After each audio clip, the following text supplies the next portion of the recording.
Përshëndetje miq të Gazetës Lajm dhe Lajm TV-s në emisionin e 6 me radhë Dialog të Lajmit, të cilin edhe kësaj radhe si rëndom e realizojmë me profesor doktor Sefer Tahirin dhe analistin e mirënjohur shqiptar. Mysafir do ta kemi ministrin për punë dhe politikë sociale, zotrin Fatmir Limani. Zoti Limani, mirë se erdha. Mirë se u gjeta, mirënjohje për këtë mision cilin e keni marrë përsipër për të shpërfaqë të gjitha të vërtetat dhe gënjeshtrat politike me të cilat përballen i gjithë elektorati dhe opinioni i ngushtë dhe i gjerë i këtij vendi. Falënderime për mundësinë që po na jepni të shfaqim mendimet tona, që nuk do të thotë se të gjitha mund të na sillin në rrugë të mbar edhe të mirë. Zoti Limani, ne intervistën e sotme kishim planifikuar një javë më parë, shkaku i tragjedisë që ndodhin në Koçan, për të cilën përfitoj nga rasti t'ju shpreh gjithë familjarëve ngushëllimet e tona të sinqerta, nuk mund të arritemi dhe e lam për sot. Gjë kanë filluar protestat në sheshin Makedonia këtu në Shkup, ku po kërkohet drejtësi për rastin e fjalë, për tragjedinë e madhe. Mendoje ato po kërkojnë përgjegjësinë nga qeveria. Deri tani kryeministri Mickovski, respektivisht qeveria juaj, ka arrestuar ish funksionar të mëparshëm. A shihni, respektivisht kryeministri, a sheh edhe fajtor të tillë edhe në kabinetin e tanishëm qeveritar? Fillimisht njerë duke bashkëndir dhembjen për gjithë ato të rinj dhe familjet e tyre të cilët humbën jetë, njashtu edhe për të gjithë ato që janë të dëmtuar dhe të shtruar në për spitale, shpreh ngushëllime tek gjithë ato familje, dhe sa i takon çështjes protestave dhe masave të cilat janë marrë deri më tani, këtu duke mos dashur gjithnjë që të përzihemin në pjesën e prokurorisë, e cila pretendojmë se duhet të jetë e pavarur në këtë rast, nuk e përjashtojmë mundësinë se përgjegjësi dhe faj në gjithë këtë situatë mund të ketë edhe ndonjë nga funksionarët e tanishëm, po unë mendoj se nuk janë të amnistuar në këtë situatë, edhe me këtë ngjarje edhe kryetari i tanishëm i komunës Koçanit, po edhe 2 kryetarë të tjerë paraprak, janë diku 7 oficer të policisë, për të cilët ose ndaj të cilëve janë ngritur akpadi për bashkëfajsi në këtë situatë, dhe unë mendoj se në rast se në një të ardhme të shkurtër ose të afërt ose afatgjatë gjendet ndonjë fajtor edhe prej pjesës së kabinetit, unë jam i bindur thellë se vetë kryeministri nuk do të amnistojë, nga se kemi zhvilluar takime të përditshme, sidomos me këtë situatë, dhe është kategorik që jo vetëm ky rast, po të gjitha edhe rastet tjera paraprake të cilat kanë të bëjnë me dhe janë përfshirë me këtë pjesën e korrupsionit dhe në një farë mënyre janë amnistu për rastet të cilat ma tani janë shpërfaqur në opinion, se do të shkojmë të gjithave deri në fund, pavarësisht asaj se cili fshihet pas hijes së përgjegjësisë për gjitha këto raste. Zoti Limani, edhe ne shprehim pra ngushëllime për tragjedinë e madhe e cila e ka kapluar vendin. Natyrisht askush nuk do të kishte dashur që të ndodhë një tragjedi e tillë. Megjithatë, në çdo vend demokratik, minimal demokratik, përgjegjësia për çdo ndodhi i bie pushtetit. Edhe atëherë kur pushteti trashëgon institucione jo funksionale nga pushteti i kaluar, sepse mund të thuhet lirisht se 35 vite këtu, që nga qeverisja e parë e ekspertëve e udhëhequr nga Nikola Klusevi, më pas LSDM, PPD dhe të tjerat mos i rëndis, se cila qeveri ka trashëguar një sistem të rënuar, një sistem të eroduar, domethënë nga brenda. Por në këtë rast edhe në raste të tjera përgjegjësia bie mbi pushtetin. A ka një tentim, ndoshta latent, ndoshta jo i dukshëm, pak i sofistikuar, që përgjegjësia ti hidhet opozitës shqiptare, sepse dy ysh zyrtar të BDI-s, Kreshnik Bekteshi, Bekim Maksuti dhe ndonjë tjetër që ka mundësi tjetë i dyshuar, sikur me pompozitet po shfaqet në mediat në gjuhën maqedonese nga kryeministri kështu me radhë, ndërsa ne pam shumë zyrtar policor, zyrtar shtetëror, të cilët shkonin në prokurori sikur të shkonin në ndonjë restorant. A ka standarde dyfishta qeverisja, apo ndoshta presioni i madh i tragjedisë ka bërë që kryeministri pak të shfaqe dhe një lloj nervoze dhe gjithë fajin ta kërkojë diku tjetër, ta kërkojnë në këtë rast tek BDI-ja. Ne nuk e mohojmë faktin që mund të ketë përgjegjësi individuale edhe për persona konkret, edhe të BDI.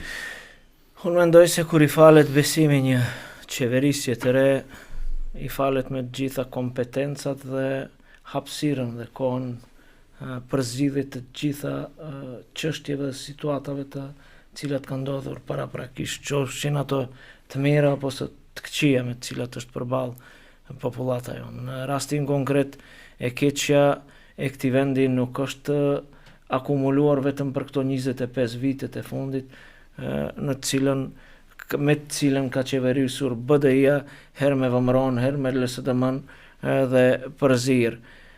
Po e keqja e këtij vendi vjen edhe përtej kufinjve të vitit 1990, nëse zgjerohemi deri atje, atëherë i bie që ky vend i duhen edhe 70 vite për të rikuperu, për të ardhur në tashtim binar. Sido që tjetë pjesë përbërëse e fajt bie edhe mbi këtë kabinet qeveritar ose këtë strukturë qeveritare, por këto janë çështje të cilat kanë ndodhur ose fillet i kanë shumë më herët se kjo. Ta marrim për rastin e asaj kabare ose diskoteke, kanë dhënë leje shumë funksionar tjerë. Përfshi këtu anashkallimin që e kanë bërë inspektoratët ose kanë dhënë raporte të rreshme se gjoja se plotson kushte ajo si kabare, dhe vazhduar më pastaj edhe me drejtoritë tjera të cilat kanë kompetenca për të dhënë licenca. Për të përfunduar në fund te Kreshnik Bekteshi, të cilën opozita e tanishme shqiptare përpiqet ta shfrytëzojë për poena politike. Sido që tjetë, unë do të kisha lutur edhe me këtë rast përpiqen të jemi mirë kuptuar nga të gjithë ato teleshiqus që na shiqojnë sonte. Unë do të kisha dashur që pa drejtësisht Kreshnik Bekteshi në këtë situatë të akuzohet për diçka cilën nuk e ka bërë. Me shpirt e them këtë, sepse në fund ditës thoni nuk do të kishit dashur, apo? Nuk do të kisha dashur ti të përgjegjës për këtë. Jo se lapsus lingua fat do të kisha. Jo, nuk do të kisha dashur ai të shpallet përgjegjës për këtë situatë, sepse me gjithatë do t'i jepen gjyrime politike pavarësisht asaj, sepse ne edhe sot, po edhe në shkuarën kemi patur kabinetet përzire, edhe nga pala Maqedone, edhe nga pala turk, edhe nga pala shqiptare. Sido që tjetë, unë mendoj se vendimet për zgjatje të paraburgimit i sjellin prokuroria dhe nuk i sjell qeveria. Mbi bazën e aktakuzës, qoftë ajo elekt apo e rand, kategorizimin e bajnë ata. Kjo është e para. E dyta, unë mendoj se edhe vetë prokurori Abazi ka firmën e nënshkrimit nga një prej prokurorëve i cili ka vendos që Kreshnik Bekteshi të zgjatet paraburgimi edhe për 30 ditë. Dhe pse e përmenda dhënë Zoti, jam i sigurt. Pse e shpreha dhënë Zoti që mos të akuzohet, mos dal fajtor për këtë pjesë. Unë kam informacione se ndaj ose kundër Kreshnik Bekteshit rëndojnë edhe aktakuza tjera dhe kjo është arsyeja që është zgjatur edhe për 30 ditë, se po t'ishte akuza vetëm për rastin në fjalë të Koçanit, atëherë nuk do të kishte arsye për t'ju zgjatë më tepër se 2 herë ka 24-5 orë. Pra ju po thoni që prokurori i prokurorisë Islam Abasi ka vënë në nënshkrimin njëri nga prokurorët e stafit ekipit është edhe Islam. Kjo mbi bazat është në lidhje të afërta me BDI-n, me Ali Ahmetin, i zgjedhur nga BDI-ja e kështu me radhë, ka firmën apo nënshkrimin e vet që Kreshnik Bekteshit, ish ministrit të ekonomisë nga radhët e BDI-s, t'i vazhduar para burgimin edhe për 30 ditë. Dhe thoni që akuzat tjera që rëndojnë mbi Bekteshin janë problematike dhe ka një ndërlidhje pra të akuzave të tjera për vepra të tjera për paraburgimin. Sepse duket jo logjike, zotë Liman kërkon ndjes për ndërhyrjen. Duket jo logjike sepse prokuroria nëse ngrit një proces, dyshime për një proces të caktuar, ajo duhet ta ndjek linjën e atij procesi. Për akuzat tjera do të ketë kohë. Do të ketë kohë edhe prokuroria, do të kenë kohë. Unë mendoj se është akute, është shumë aktuale çështja e Koçanit. Nëse më lejoni. Po. Arsyeja ishte Koçani për cilën inspektorati dhe hetuesia hyri në Ministrinë e Punëve, në Ministrinë e Ekonomisë dhe mori gjitha informacionet cilat kanë databazën prej atje dhe mbi duke gjurmuar për një del diçka tjetër. Dhe kjo nuk do të thotë se unë kam qenë veti burgosur politik i dënor me burg dhe nëse jam ndjekur për një vepër penale dhe gjatë bastisjes më është gjetur edhe diçka tjetër, kjo nuk do të thotë se procedura duhet zhvillohet vetëm për veprën penale për cilën ndiqem. Unë në të njëjtën kohë më shtohet aktakuza edhe për veprat tjera penale, cilat bin kundërshtim me ligjet e këtij vendi. Sido që tjetë, unë nuk duhet ta politizoj këtë çështje dhe nuk kisha dashur as BDI-ja dhe opozita tani shqiptare, pa as pozita e tanishme të përpiqet që nga kjo situatë të nxjerr ose të poentoj politikisht. Ne do të lejmë prokurorin, do ta shohim dhe do të vërtetësohemi a kanë gjyrime politike kjo nëse nuk hapen edhe çështjet ose rastet tjera. Si rasti i Bullgarisë, rasti i Laskarcës, rasti i spitalit modular në Tetov. Nëse kjo nuk hapet, atëherë tendenca ka qenë që të etiketohet opozita e tanishme shqiptare për të marrë fajsin për gjitha ato ndodhit cilat kanë ndodhur më herët. Unë do të hyj më thellë kësaj.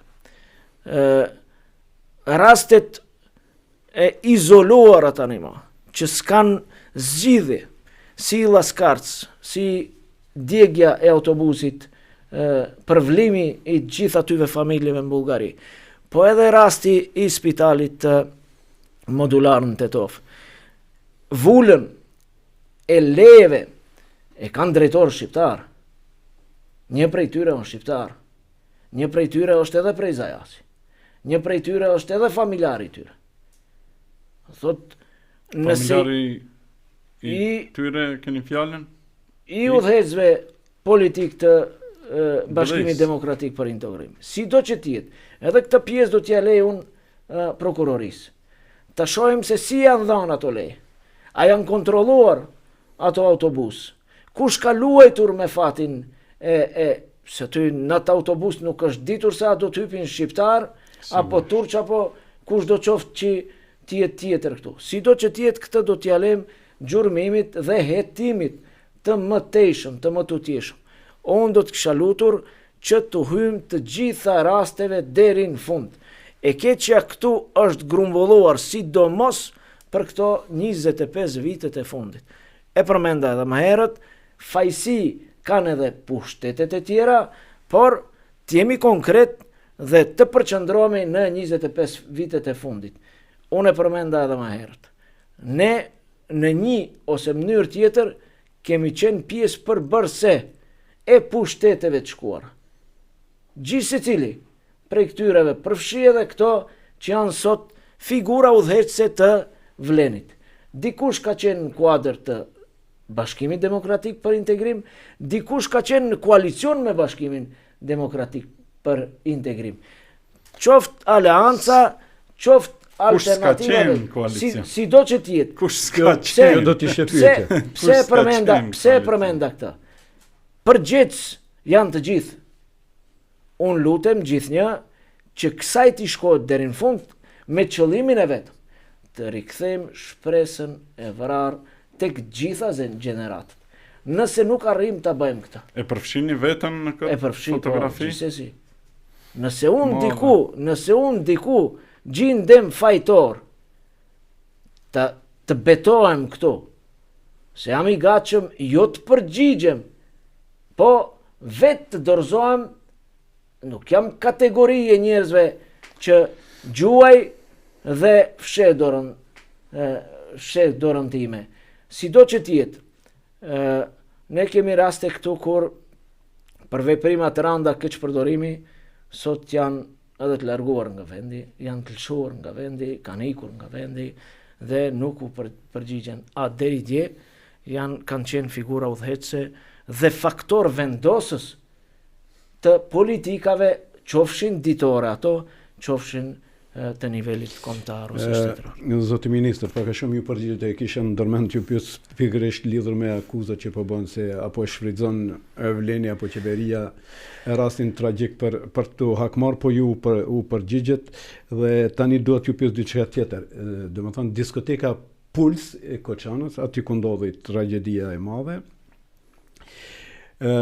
U konstatuan disa lishime gjatë qeverisë së Struj, edhe disa lishime. Në këtë kontekst duhet të pyes përveç atyre lishimeve të cilat ju i përmendët që janë bërë gjatë viteve, gjatë qeverisë të më parshme.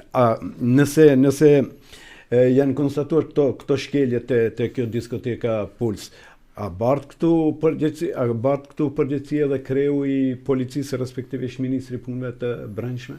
Unë do të përpiqem të jap një përgjigje. Është hera e 6 që dërgoi inspektorat në një prej qendrave sociale në Manastir.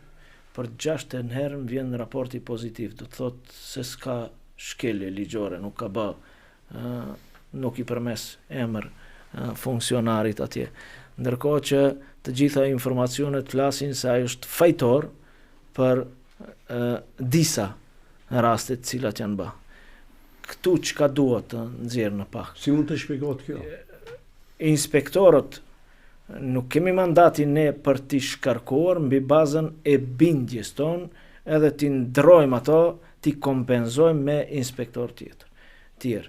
Edhe sot nëse hapim ne konkurs për vendet e reja pune për inspektor, duhet një afat 1 vjeçar për t'i përgatit ato, edhe pastaj të fillojnë ato të kenë mandatin për të vendos mbi çështje të caktuara.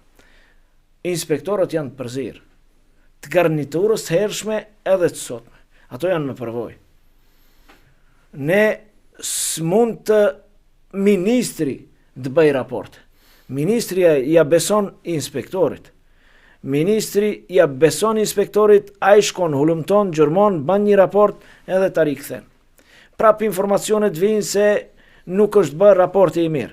Prap e rikthen prap. Do të thotë, këtu në thelb të gjitha institucionet janë të korruptuar. Po kësaj pjese, jo që nuk dua frigohem t'i hy për ta trajtu deri në fund, po mendoj se hym në kufit, për te kufive të ingerencave tona, tek e cila është kompetente prokuroria. Ne merremi edhe me këta raste. Kemi ngritur dyshimet tona dhe përpiqemi që edhe këto inspektor të cilët janë të infiltruar dhe kanë sjellë raporte të ndryshme prej situatës reale, edhe këto do të përgjigjen deri në fund. Do të thotë, këtu bashkëfajtor janë prej te punëtori social, prej te polici thjesht i rrugës, te komandanti përgjegjës, te inspektorët cilët bëjnë inspektime në gjithë kësaj pune, te udhëheqësi i stacionit policore deri te maja te ministri. Jo rastisht e fillova edhe bisedën në fillim. Përgjegjës është edhe ministri, edhe kryeministri për gjithë këtë situatë, po ju e shihni se shteti ynë me çka përballet. Të gjitha këto besoni se nuk bëhen për një ditë. 25 vite janë pyetje. Është një fjalë popullore. Për aq sa vjet është bërë keqja, aq vjet na duan për ta ndërtu, për ta sjell ka e mbara. Ne nuk do të ecim, ne do të vrapojmë. Në kuptimin figurativ, ne do të punojmë të gjithë bashkë për të arritur ta përgjysmojmë këtë 25 vjeçari. Përpiqemi për 2-3 mandate ta rikthejmë në binaret e mirëfillta këtë vend. Nëse jo, besoni që edhe ju përballeni një jetë e përditshme, s'ka mbetur njeri i cili ka më shpresë për të jetuar në këtë vend. Nëse gjykojmë mbas logjikës, potencialisht i bie derisa ju të konsolidoheni të jemi potencialisht viktima të radhës. Këtë pyetjen paraprake parashtrova se a nuk i mjaftuan kësaj qeverisë, fjala bie 9 muaj periudhë për ta mbyllë këtë klub nate për të cilin ka konstatime të shumta se ka pas lëshime. Unë përmenda raportet, ne veprojmë mbi bazën e raporteve të cilët na sjellin inspektoratët. Dhe në rastin konkret aty janë përgjegjës edhe inspektoratët e ndryshme, edhe të tregut, po janë kompetent edhe komuna, e cila i jep një lloj leje të posaçme, e cila është për te i kalim të orarit, në rast se punon prej orës 9 e më tutje. Pastaj janë kompetent edhe Ministria e Punëve të Mbrëmshme ose stacionet policore të cilat vëzhgojnë gjithë këtë situatë. Ne këtu jemi duke u përballë me familjet e gjitha këtyre viktimave që ranë këtu. Pjesë përgjegjësie kanë edhe prindrit në këtë situatë. Ne nuk duhet në asnjë mënyrë të amnistojmë prindit. Prindit kanë marrë për luks fëmijët e tyre 14 vjeçar dhe 13 vjeçar mos i din ku i kanë me ditë tëra, jo brenda natës. Njëri nga intervistuesit e antarëve të familjeve nuk e dijekni për cilë, thot unë ndigjova në mëngjes për djalit tim se ka ndodhur kjo. Do të thot ne si prind, shumica e prindërve nuk din edhe ku i kanë fëmijët. Unë e kuptoj edhe i di ta vlerësoj edhe këtë pjesën se përgjegjësia e prindit është deri te dera kur e përcjell. Pastaj përgjegjësi ka shteti dhe kushteti. Këtë e kuptoj, po në rast se ne si familje i uzojnë ato për të mirën dhe të keqen që mund të ndodhë atyve, beso se rrezikshmërinë për të ndodhur rastet këtilla e ulim në minimum. Pastaj, pjesë përbërëse e gjithë kësaj janë edhe narkotikët e ndryshme, ose parcelat e ndryshme për cilat do të duhet një emision i tërë ose disa emisione ne ti trajtojmë këtu. Kush i kontrollon ato? Ku përfundojnë ato? Kush i kontrollon? Janë funksionar, ish ministrat të strukturave të hershme. Keni filluar ju të ndiqni këto tjetër? Po tash janë në proces gjitha këto, unë për hir të korrektësisë nuk duhet të shpërfaq këto. Zoti Limani, të kthehemi pak përgjithësisë politike, sepse natyrisht të gjithë ne pajtohemi që kjo shoqëri është në një krizë.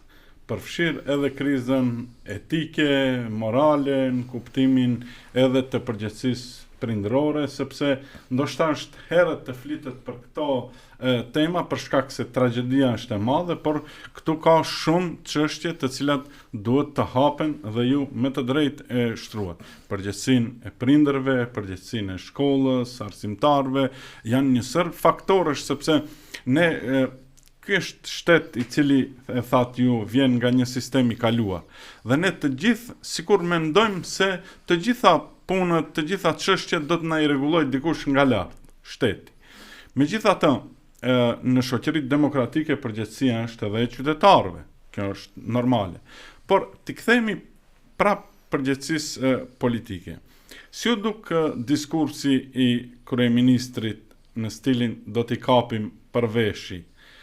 Aludimi i tij ishte që do t'i kapim përveshi ish zyrtarët e BDI-s dhe do t'i nxjerrim nga shtëpia pasi ata janë përgjegjës dhe vetëm ata janë përgjegjës për tragjedinë në Koçan.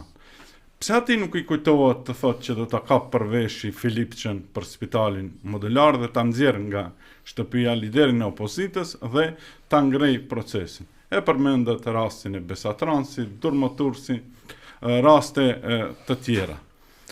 Pyetja ime është kjo, në cilin shekull ju duket këtyre zyrtarëve, ja kryeministrin e kemi pas, ju jeni bashkë në një qeveri, në cilin shekull ju duken atyre që jetojmë ne shqiptarët që vazhdimisht na e bëjnë me dije se mund të na kapin përvesh.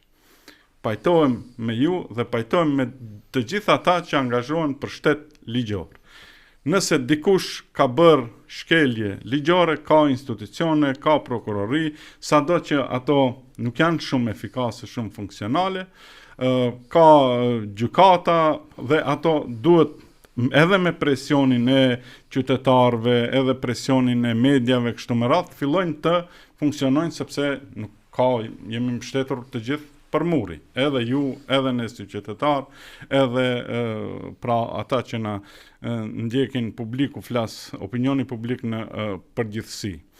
Dhe ideja ime është kjo, a duhet përfundimisht Maqedonia e Veriut ta lërë konceptin që ai që udhëheq shtetin, këtë rast kryeministri të akuzon, kryeministri të dënon në kuptimin që Kadiu të akuzon, Kadiu të dënon, sepse kjo megjithatë Republika e Maqedonisë së Veriut, e them para të kisha fjalën kjo, ky shtet kemi shprehje se ende që është republikë parlamentare dhe nuk është bërë republikë kryeministrore apo monarkia apo mos të përmendi ndonjë term tjetër.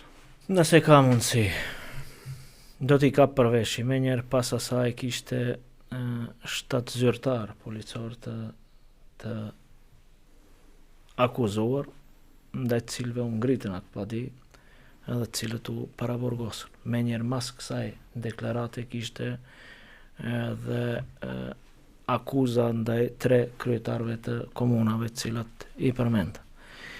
Unë do shtrohet në fakt një pyetje bazuar në gjithë këtë që paraqitet edhe ju.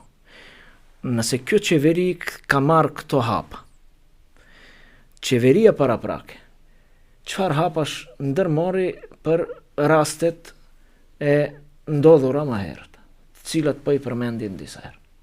Nëse ato do të kishin marrë qoftë hapin më të vogël të 1 burgosje ose 2 burgosje, atëherë ne nuk do të trajtonjëm të çështje se ka ndodhur te pala Maqedone, edhe për këtë janë alarmuar ka shumë ministri, kryeministri edhe ministrat tjerë.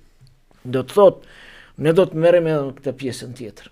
Ku ishim ne dje, kush ishin kompetencat tona dhe cilët masa kemi marrë ne. Jo për të shpëtuar ose për gjetur fajtorin e rasteve Durmotursmit e spitalit modulare, kështu me radhë, po për të dhënë llogari ne si ministra ose si qeveri paraprake. Unë nuk dua që askush të përpiqet të pretendoj që të poentoj politikisht në këtë situatë. Nëse do të ishte kjo, do të pajtohesha me ju, nëse nuk do të kishte burgosje të funksionarve edhe të policëve në qytetin ku edhe ndodhi kjo tragjedi. Nëse nuk do të burgose kryetari i komunës edhe ish kryetarët e komunës të tjerë cilët kanë qenë.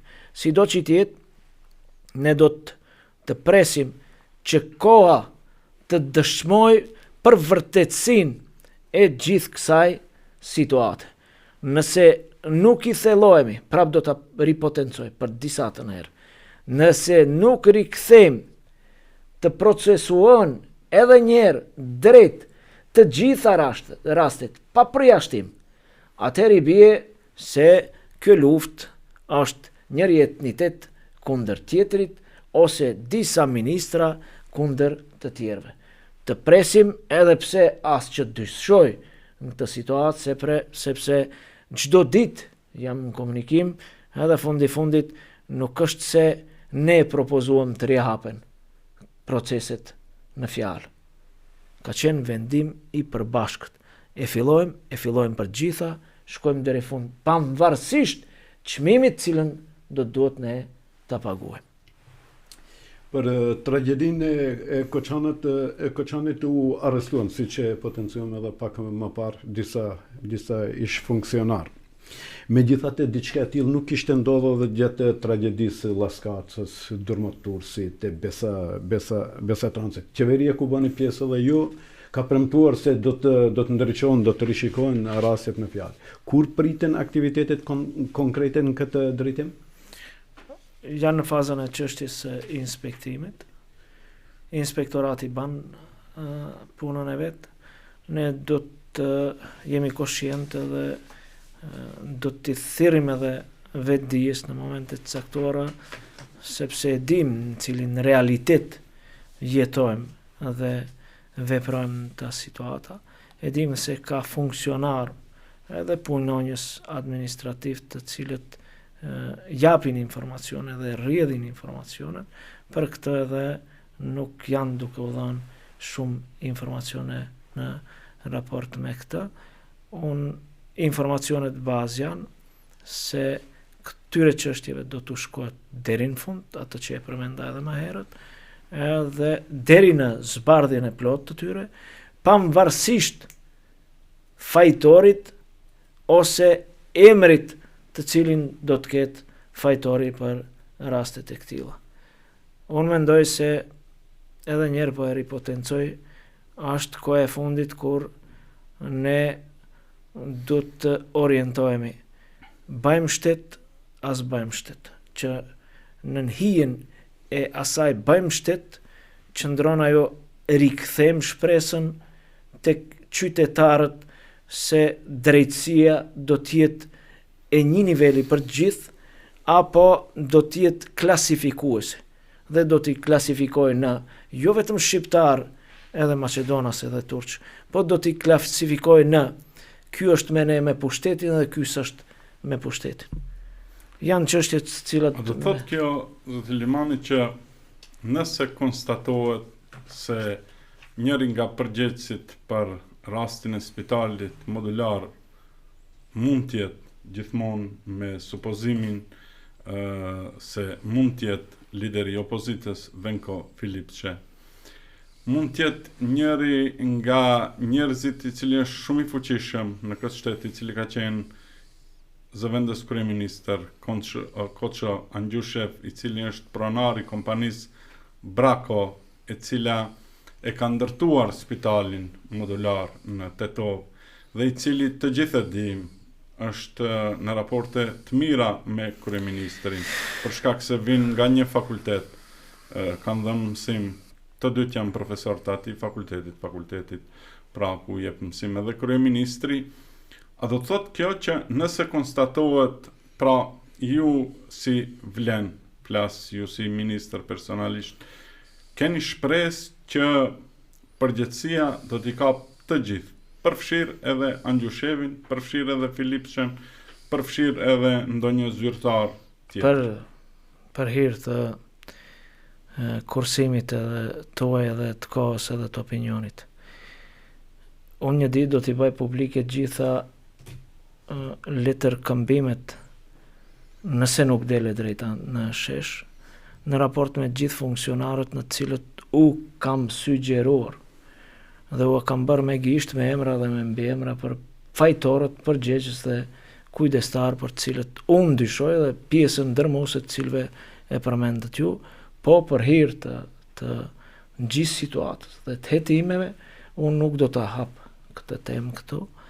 Të gjithë e dinë se kush është fajtori, kush ka sjell vendime, pjesë përbërëse ne gjithë e dimë se në atë kohë ka ekzistuar Ministria e Ekonomisë, po ka pas edhe një zëvendës kryen ministër për çështje ekonomike, i cili ka pas kompetenca mbi kompetencën e Ministrit të Ekonomisë, po kjo nuk e shfaqson Ministrin e Ekonomisë për nënshkrime dhe vendime të llojeve të ndryshme të cilat i kanë sjellur, po e thash për hir të korrektësisë një dhe për hir të hetimit i cili duhet të shkojë deri në fund, ashtu siç duhet, jo vetëm kam shpresë, jam i bindur thellë se nuk do të kursehet asnjë.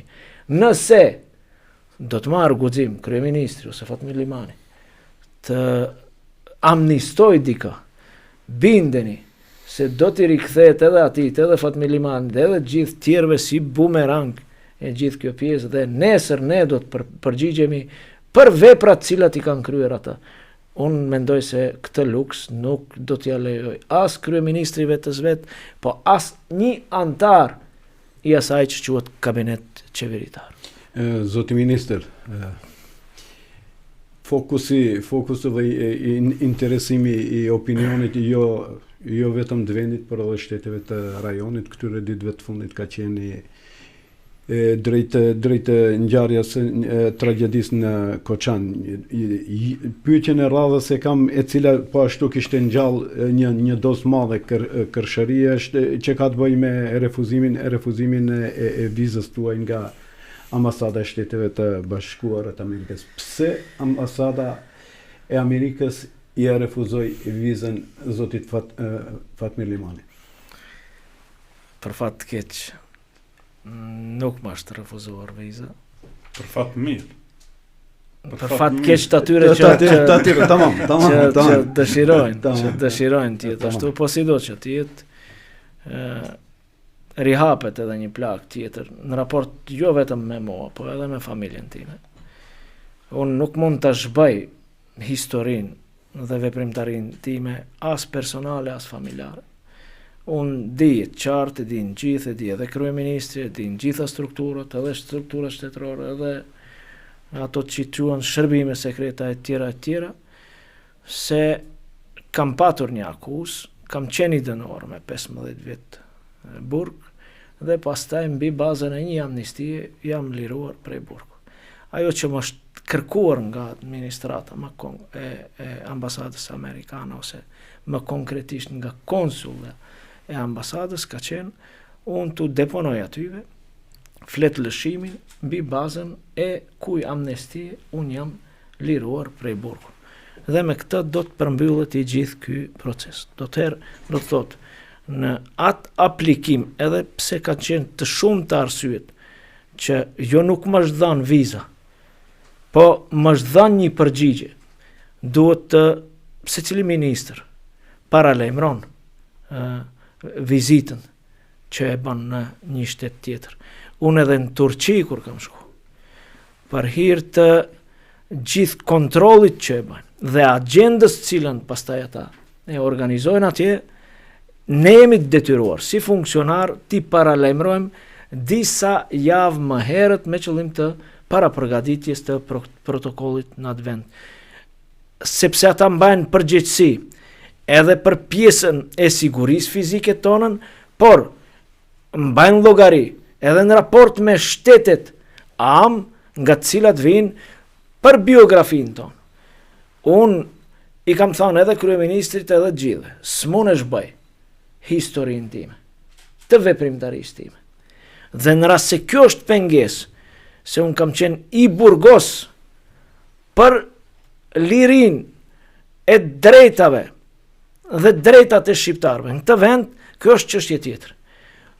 Është ndryshe me qenë listë zezë, ose të kesh ndalesë, ose të refuzohet kërkesa për vizë, si me qenë hajdut, edhe është ndryshe si me të ndjek hija e një veprimtarie adhetare, cilën ne e quajmë, po për tjerit nuk llogaritet si veprimtari adhetare, por llogaritet si veprimtari e kundërligjshme në raport me ligjet vendore dhe ndërkombëtare. Në këtë kontekst në që e përmendet, a druani se mund të jeni pjesë e listës zezë? Ja, asnjëherë. Po të ishte ashtu, do të isha në listë zezë para 20 vite. Do më thotë kjo më ndjek si hije, dhe jo rastisht në një postim në Facebook e kam thënë, jam këtu ku jam, më ndjek kjo hije, që më ndjek si rezultat i veprimtarisë time për të sill disa nga krye figurat dhe figurat cilat udhëheqën këtë vend, se sot ato lirshëm ecin dhe zhvillojnë takimet në të gjitha vendet e botës, ndërkohë që ne që kemi qenë njerëz të cilët kemi marrë urdhra, kemi pengesa këtilla.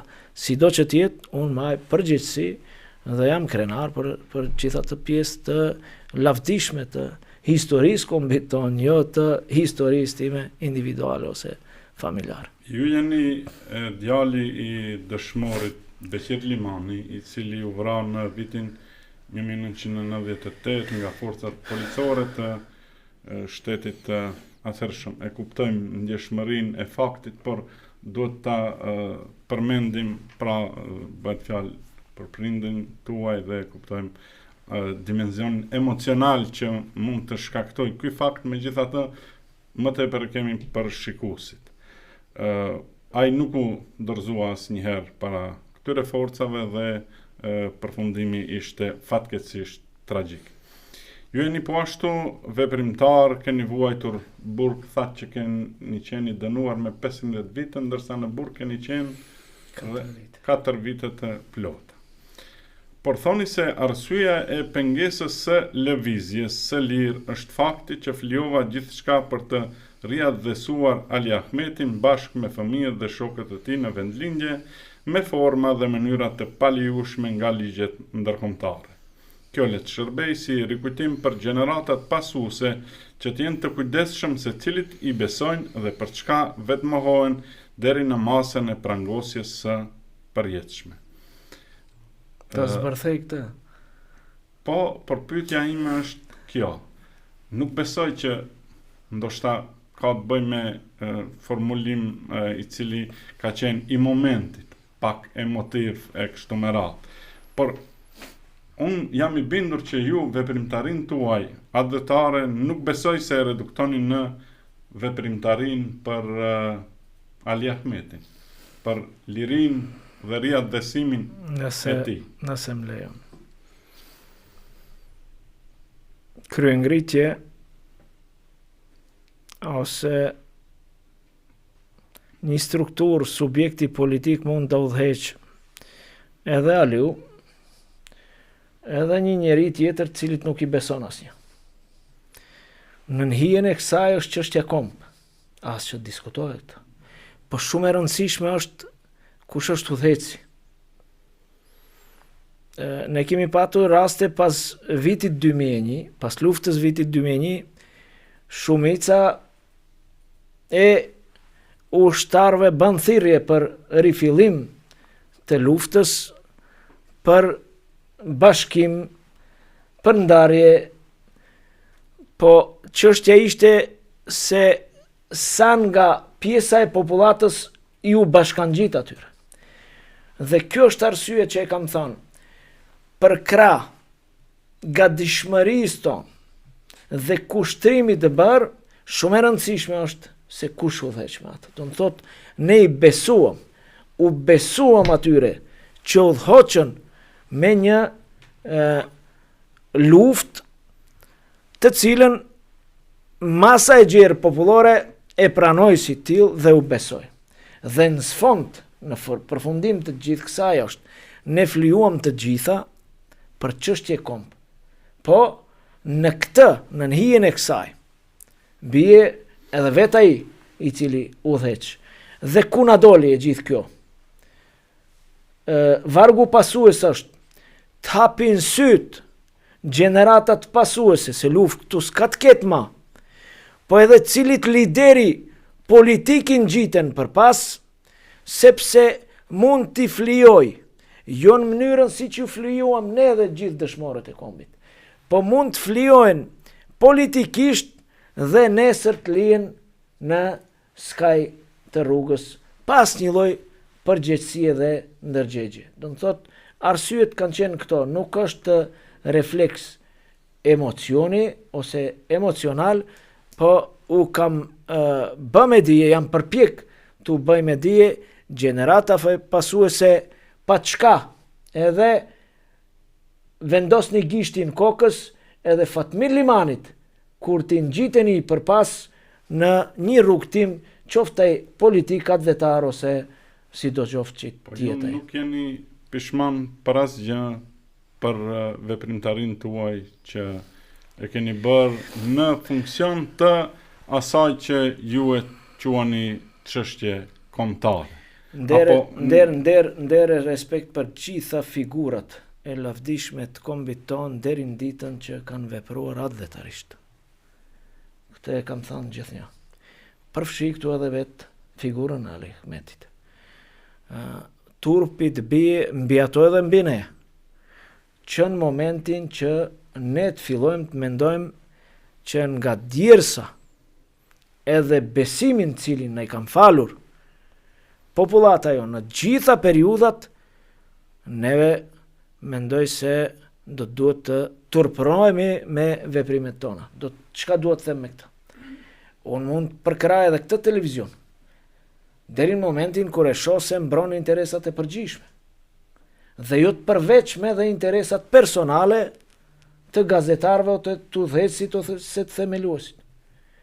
Po s'mund të përkraun edhe në momentet kur e shoh se devijojnë gjitha dhe mbi gjitha është interesi personal dhe familjar. Pra, ju po thoni që viza u është në një farë forme kërkuar shtesë, nuk po themi që u është refuzuar. Ditën e premte është dashur të udhtojmë, ditën e njëjtë është deponuar kërkesa për aplikim, bashkë me një pjesë të kabinetit tim, që do të thotë ka qenë edhe aplikimi i vonuar, vonesa ka pas edhe në Ministrinë e Punëve të Jashtme, sepse prej atje fillon e gjithë kjo, 4 orë, po sido që tjetë, të presim të vendosin ata, pastaj unë nuk fshihem pas hijes, më dhan ose s'më dhan vizë.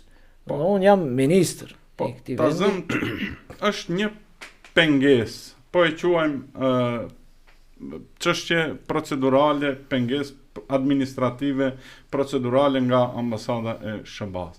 Dhe ju po thoni që e gjithë kjo pengesë është bërë vetëm për shkak të veprimtarisë suaj apo adetarizmit shqiptar. Po, mund ta thonë, po. Po nuk niset në Amerikë një hajdut kompirash edhe qepësh edhe hajvansh. Niset në Amerikë një njeri i cili ka një biografi e cila për cilën e thamë edhe mendoj se ndajnë mendimin e njëjtë edhe të përbashkën, është një ndër historitë më të lavdishme të kombit tonë. Po veprat e mia rëndojnë fuqishëm mbi vendimet të cilat duhet të merren për lejimin ose mos lejimin tim të rrugtimit të lirë. Kjo është e qartë, zot Liman, por megjithatë ju ndërkohë keni dhënë kontribut për këtë shtet. Ja, jeni ministër i këtij shteti dhe është, domethënë, një nuk është në këtë rast, po mundon ta shpjegoj edhe unë përpiqem që për hir të kohës, Më lejoni ta them për shkak se dua ta shpjegoj. Unë mendoj se ndërgjegjësim i shtetit që ju jeni ministër si ishi burgosur politik. Ju keni qenë edhe zëvendës drejtor në një ndërmarrje publike në Republikën e Maqedonisë së Veriut. Pra, ideja ime është kjo që a nuk duhet merret parasysh sepse si gjithë veprimtarët kombëtar kanë një histori të kaluar e cila thatë ju ndërlidhet me E veprimtarin kuptova prem kombëtar. fillim për atë edhe desha Po, të të kursej edhe ty, po edhe kohën. Po t'ishte ndryshe nuk do t'ishe i propozuar si ministër në këtë garnitur qeveritare. Do të thotë ka një lloj bindje dhe besimi në raport me punën dhe veprimtarin time. Unë do ta them edhe pse nuk e di është momenti për ta thënë kur kam dhënë doleçi prej te kompania elektroenergjetike e këtij vendi në kuadër të buxhetit të saj kompanie e kam lanë me diku 750 milion euro. Ndërkohë që sot është diku me 150 milion euro borç.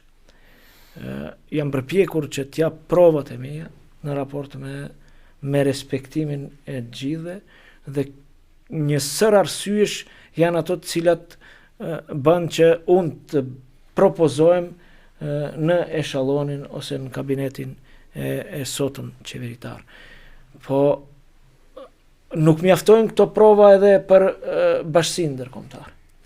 Unë diku vitin 1996 kam qenë në listën e zezë të Evropës për 10 vite. Menjëherë mas largimit ose hjekjes prej listës zezë Fazli Veliut, Ali Ahmetit edhe disa figurave tjera, jam vendosur unë. Edhe për 10 vite kam qenë në kuadër të asaj listës zezë, po jo në listën amerikane. Ç'nën kupton këtu? Anglia o pjesë përbërëse ishte e Unionit Evropian dhe gjitha protokollet, marrëveshjet që i ka të nënshkruara Amerika në raport me Anglinë i respektojnë. Dhe kjo ka qenë një lloj pengese. Mu më janë shpjeguar të gjitha, u përmende se kam deponuar materialin e nevojshëm, cilën ato më kanë kërkuar, dhe çështja ime procesuohet sepse nuk mund të sill vendim të një çështje kaq të rëndësishme ambasada amerikane pa vendosur edhe institucionet tjera të cilat janë kompetente në Amerikë. Cila është lidhja juaj familjare me Ali Ahmetin dhe Fazli Veli? Unë përpara se t'jem nipi Ali Ahmetit edhe i Fazli Veliut, unë jam djalë, kam qenë djalë i Beqir Limanit dhe prej aty fillon nisma e veprimtarisë time. Dikur është thonë se Ali është ndaja i Fatmir Limanit, pastaj pas vitit 2001 u ndrua kjo, sido që t'jetë, Ali unë e kam ndaj, Fazli unë e kam, Fazli Veli unë ndaj biologjik, vlat nanës, Ali unë e ka nana ime kusheri, djalë halle. Pra raporte shumë tafërta për akuza shumë trondë. Jo, s'janë akuza, është një realitet, nuk mund pas hijes së veprimtarisë tyre të akuzojnë Fatmir Limanin dhe tërë ditën me gojën plot Fatmir Limani në rëzoj prej pushteti. Nuk i kam rëzuar unë ato prej pushteti, i kanë rëzuar veprimet e antarëve të familjes vete. Do të thotë, nëse dilte djali i tij para dite nga ora 10 deri në mesditë me Porsche, pas orës 12 dilte me xhip 200.000 euro. Në rast se përfundonte pas ditën me xhipin në mbrëmje, kote mbrëmje, s'dilte me Audi A8 se nuk i marrë vesh shumë këto veturat. Dhe nëse deri dje gjithë ne edhe ne, përfshi edhe ne, ishim me batha, me opinga gome ose lope, sot njerëzit e shohin se çfarë standarde shkemi dhe si jetojmë ne si familje. Do të thotë, nuk mund e rrëzojnë Fatmir Limanin, as Ali Ahmeti, as ju. Fatmir Limanin e rrëzojnë veprimet e antarëve të familjes tij dhe mënyra e jetesës tyre.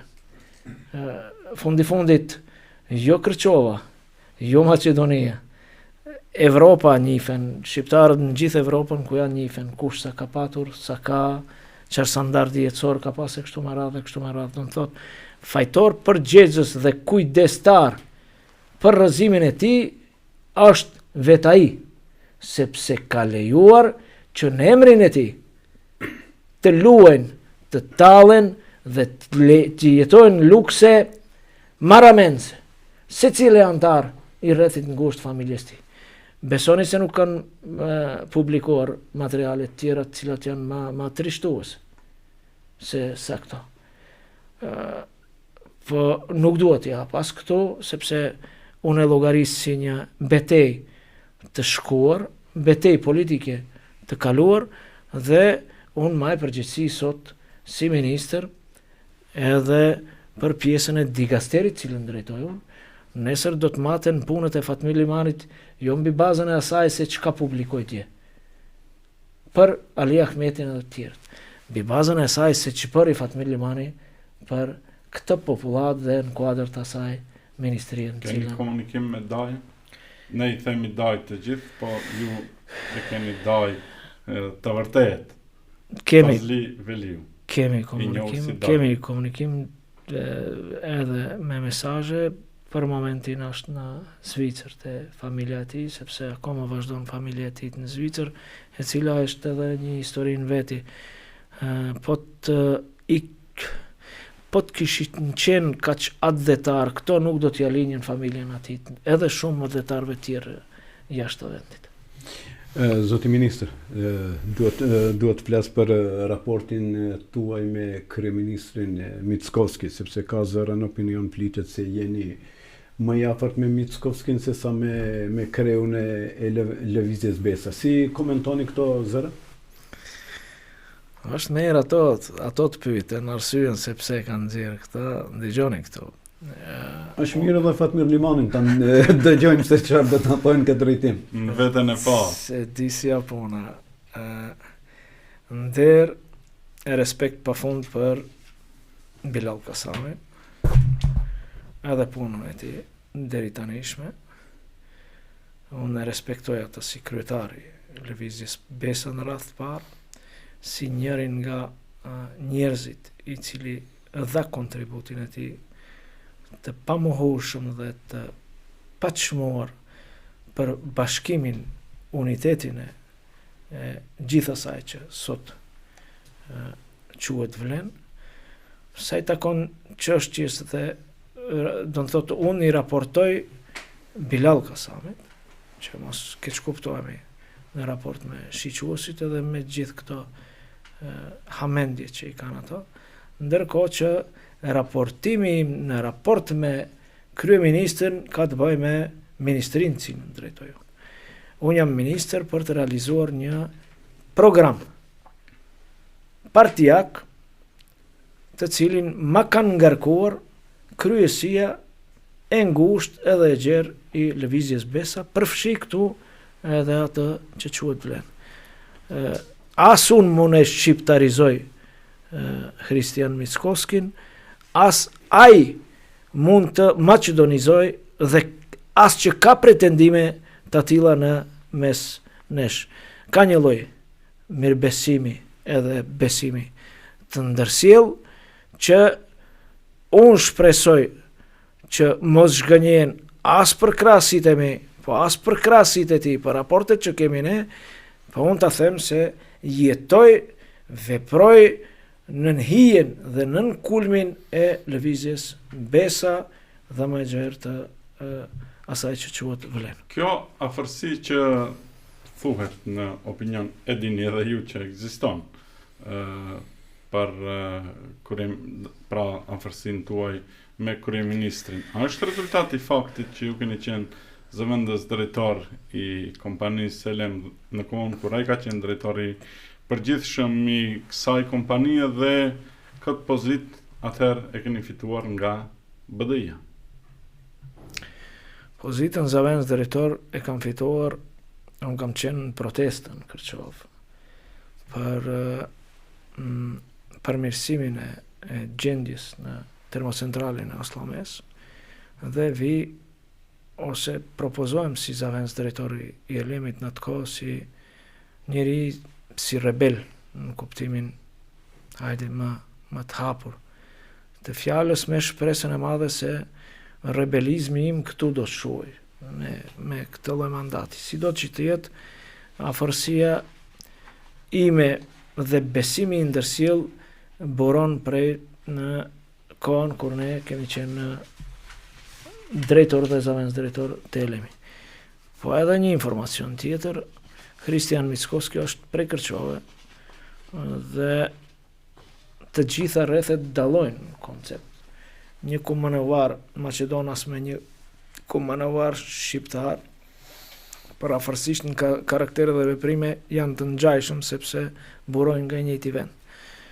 Edhe Kërçova edhe Mendja Mamere dhe Gostivari edhe Struga, do të thotë ne vim nga etnitete me kultura të ndryshme dhe origjinale, por megjithatë kemi jetuar dhe vepruar në një qytet të njëjtë edhe të përbashkët.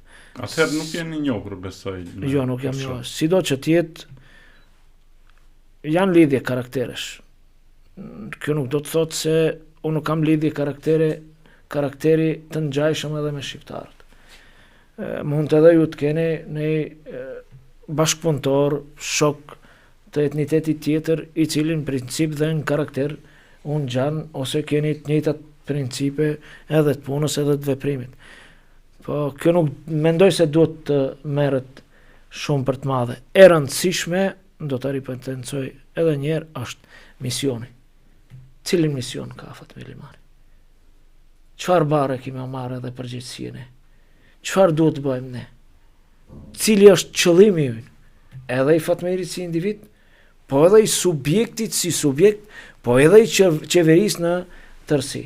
Do të thotë në rast se ne kemi kujdes në raport me të gjitha obligimet që i kemi marrë, është në rregull. Atë ditë që mos na ecin punët siç duhet në këtë plan, ne edhe mund të i ndajmë rrugët. Ju jeni nga ata bashkëbiseduesit me të cilët mund të bisedohet shumë gjatë dhe për tema të cilat janë interesante dhe për të cilat edhe unë edhe Fejza merremi tham gati 30 vite. Unë nga viti 98, Fejza 2 vite më herët, 96. Pra, mund të vazhdojmë bisedën edhe shumë gjatë.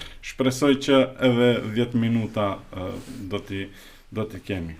Dua t'ju pyes lidhur me bindjet tuaja ideologjike.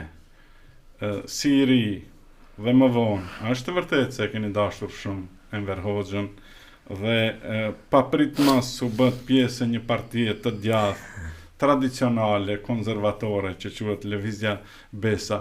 Zoti Limani, ne këtu në dialog dëshirojmë t'i hapim të gjitha dilemat.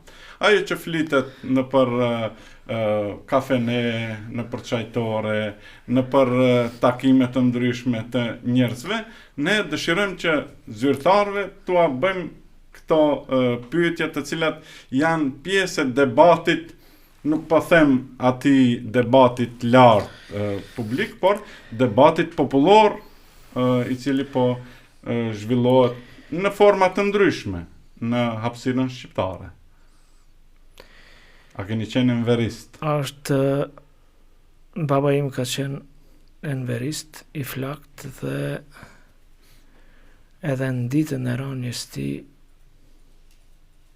ka falur jetën e tij si enverist. Koha ishte atëherë e atill, kishe vetëm dy rrugë, të tretë nuk kishe, ose ishe enverist ose titist. S'flasim për pjesën e shqiptarëve të cilët kanë jetuar në të kohë në kuadër të kufimeve administrativ të Shqipërisë sotme, po flasim për shqiptarët e këtushëm.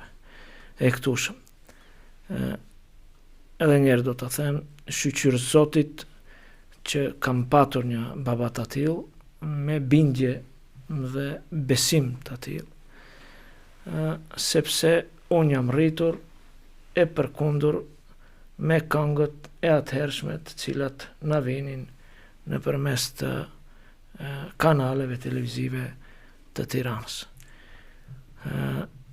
Një mesazh për gjithë të rinjt, pavarësisht asaj a do ta pranojnë si të mirëqenë apo jo. Është e vërtetë se sot jam pjesë përbërëse e Lëvizjes Besa, e cila etiketohet padrejtësisht se është një lëvizje në miniatur islamike që s'ka të baj me këtë, se po t'ishte kjo as që ndoshta do t'hyj apo s'do të rria të jem pjesë për barsa atyre, po si do që t'jetë, për këtë do të dëshmoj ka.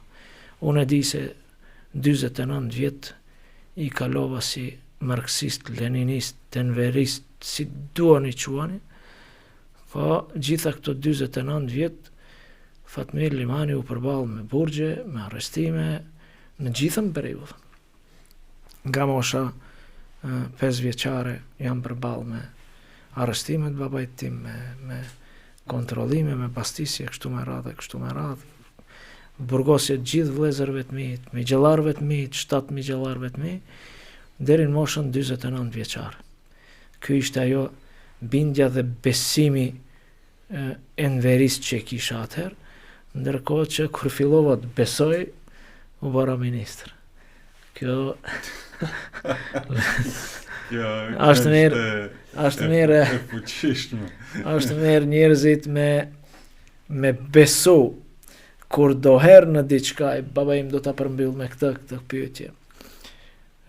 Unë Harun Aliun e kam pas shok krah të veprimtarisë, Granit Osmanin, e shumë figura tjera të cilët identifikoheshen si islamist, po që ishin të tillë ishin besimtar edhe dinjitetshëm, dhe kemi patur konfrontime bindjesh ideologjike.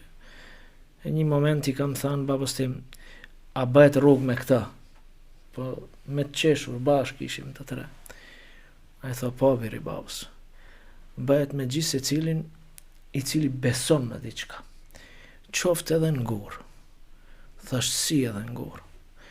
Nëse bie thanë humner, pa besimtarit, nuk ke në çka i përbesh për të çtri dorën të të marë. Ndërkohë që ai që beson edhe në gurë, edhe në dru, edhe në kafsh, nëse beson në gurë, do t'i përbesh në gurë dhe do të shtri dorë për të marrë. Do të thotë, ne do të fokusohemi në këtë.